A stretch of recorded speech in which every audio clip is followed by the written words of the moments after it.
Hi friends, welcome back to our channel. ఈరోజు నేను వచ్చేసి ఈ వీడియోలో 3 డాట్స్ 3 చుక్కల ముగ్గును వేస్తున్నానండి.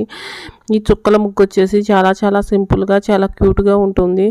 3 డాట్స్ 3 చుక్కలు పెట్టుకోవాలి. నెక్స్ట్ వచ్చేసి బాక్స్ షేప్లో వేసుకోవాలి. నెక్స్ట్ వచ్చేసి ఇలా స్క్వేర్ షేప్లో వేసుకోవాలండి. నెక్స్ట్ వచ్చేసి మిడిల్లో ఫ్లవర్ డిజైన్ వేసుకోవాలి. నెక్స్ట్ వచ్చేసి లైన్స్ వేసుకోవాలండి. 4 వైపులా లైన్స్ వేసుకోవాలి.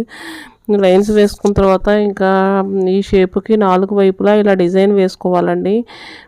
ఫస్ట్ వన్ వచ్చేసి ఇంకా ఇలా వేసుకోవాలి, లైన్స్ వేసుకోవాలి. లైన్స్ వేసుకున్న తర్వాత పైన వచ్చేసి ఈ శంకు టైపు షేప్లో వేసుకోవాలండి డిజైను. శంకు టైప్లో ఇట్లా ఈ షేప్లో డిజైన్ వేసుకోవాలండి. నెక్స్ట్ వచ్చేసి ఇంకా 4 వైపులా సేమ్ డిజైన్ వేసుకోవాలండి. 4 వైపులా సేమ్ డిజైన్ వేసుకోవాలి. ఫస్ట్ వన్ కంప్లీట్ అయింది. నెక్స్ట్ సెకండ్ వన్ కూడా సేమ్ డిజైన్ వేసుకోవాలి. సెకండ్ వన్ కూడా కంప్లీట్ అవుతుంది. నెక్స్ట్ థర్డ్ వన్ కూడా సేమ్ డిజైన్ వేసుకోవాలి. నెక్స్ట్ ఫోర్త్ వన్ కూడా సేమ్ డిజైన్ వేసుకోవాలండి. ఈ వీడియో కనుక మీకు నచ్చినట్లయితే వీడియోని లైక్ చేయండి, ఛానల్ని సబ్స్క్రైబ్ చేసుకోండి. Thank you.